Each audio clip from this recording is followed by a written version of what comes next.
I was born in 1878 in a town called Greensville, South Carolina. I went to Furman University in 1894, where I got my master's in psychology. I then went to the University of Chicago, where I got my PhD. In 1908, I then began to teach at Johns Hopkins University. I am what they call the father of behavioralism. Most of my work was based off of Pavlov's and his experiments dealing with dogs and drool. In fact, my life is an example of classic conditioning. My father left me and my mother when I was 13 years old, and regrettably, I followed down a very similar path with my family. I will now take it over to my dear friend Richard, who will give us the definition of classic conditioning. According to our textbook, classical conditioning is a type of learning in which an organism responds in a particular way to a neutral stimulus that normally does not bring about that type of response. John Watson strongly believed that we can gain a full understanding of development by carefully studying the stimulus that the environment is comprised of. He also argues that by effectively controlling a person's environment, it was possible to produce virtually any type of behavior. Do you think this sounds correct? The Little Albert Experiment. In the famous Little Albert Experiment, John Watson and an assistant conditioned a small child to fear a white rat. They accomplished this by repeatedly pairing the rat with a loud, frightening, clanging noise. They were able to demonstrate that this fear could be generalized to other white furry objects. The ethics of this experiment are often criticized today, but because the child's fear was never deconditioned. In 2009, the researchers discovered that the child using the experiment may have suffered from some neurological impairment at the time it was conducted. In addition, Watson may have knowingly misrepresented the boy as healthy and normal, therefore annulling the credibility of the experiments. Hello class, we're going to do a little experiment. Every time that you hear this sound, I want you to snap. Alright, let's try it. So, pop quiz. Blank occurs when an organism learns to respond to a neutral stimulus that normally does not evoke that type of response. A, behavioral perspective, B, classical conditioning, C, operant conditioning, or D, information processing. Psych, nope, it's classical conditioning, you're wrong. Josh, wake up!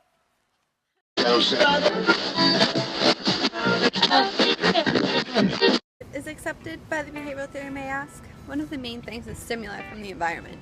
The keys to understanding development is behavior that's observed as well as outside stimuli from the environment. Understanding the stimuli can help you to predict the behavior. Because of this, nurture is more important in development than nature is. Developmental patterns come from a set of environmental stimuli. Constantly being exposed to the specific factors in the environment causes the behavior. For example, if you're always around stinging bees when you're younger, you're gonna be scared of them when you're older. Here's my question to you. What is one of the keys to understanding development according to the behavior theory? A, observable behavior, B, genetics, C, the stage a child is in, or D, assimilation? All of the above! If you said A, you are right. Observable behavior. Golly gee, you guys didn't think Watson had any critics to his theory of behaviorism? Well, you're quite wrong. There are many theorists, some like Freud and Carl Rogers, that found many flaws in Watson's theory of behaviorism. Just like anything else, there's always flaws in something that anyone else can find. The first flaw that they found was that their behaviorism was a one-dimensional approach to understanding human behavior. It didn't take into play free will and other influences.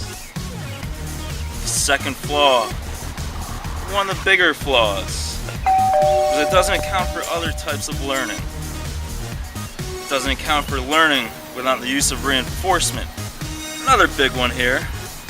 Third, the last one I'm going to talk about, is that people and animals are able to adapt to new information.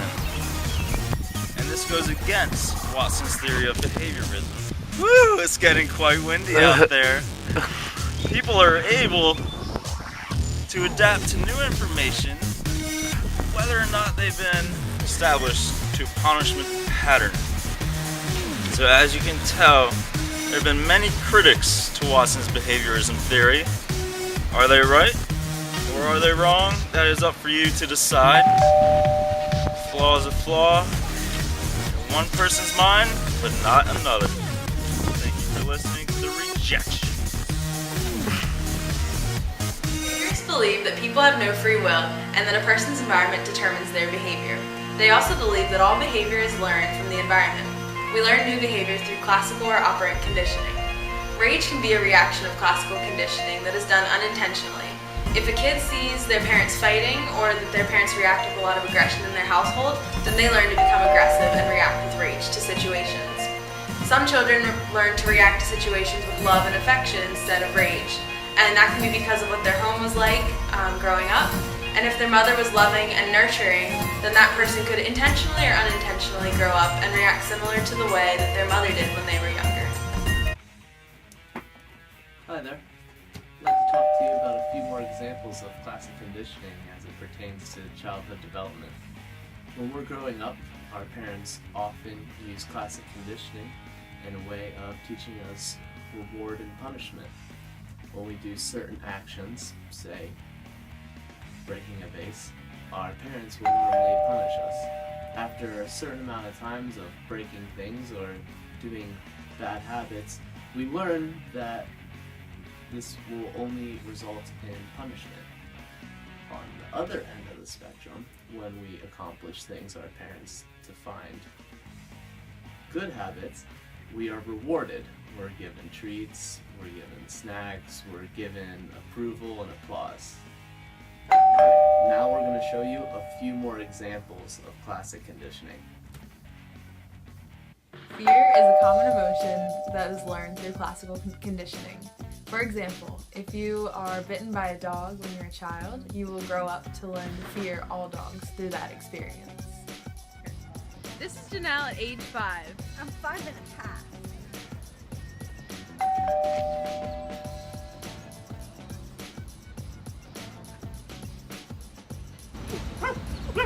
I'm a dog.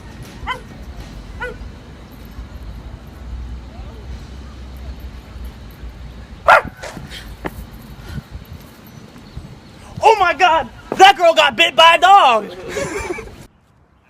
Oh, hey, Janelle. Oh, hey! I didn't expect to see you I here. know, it's so weird. Hey, I have a favor to ask of you this weekend. Okay. Could you dog sit my dog for me while I go to the beach? Alright, listen. When I was little, there was this little dog running around the neighborhood, and he bit me in my arm. So, like, ever since then, I've been terrified to be around any Oh dog. my goodness. What was that? I don't know. Are those guys running from bees? I think they are.